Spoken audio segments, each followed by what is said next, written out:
বড়বাবু লোকটি বড় শান্ত, তার যে এমন মাথার ব্যামো কেউ কখনো জানতো?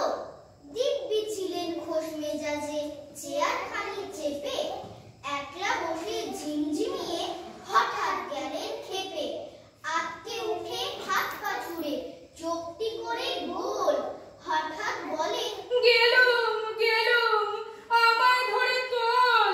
তাই শুনে কেউ বদ্যি ডাকে, কেউ বা হাঁকে পুলিশ, কেউ বা বলে কামড়ে দেবে, সাবধানে যে তুলিস। ব্যস্ত সবাই এদিক ওদিক করছে ঘোরাঘুরি।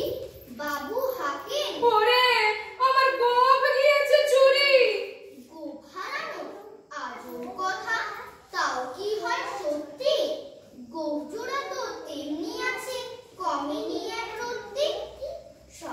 সবাই তারে বুঝিয়ে বলে, সামনে ধরে আয় না, মোটে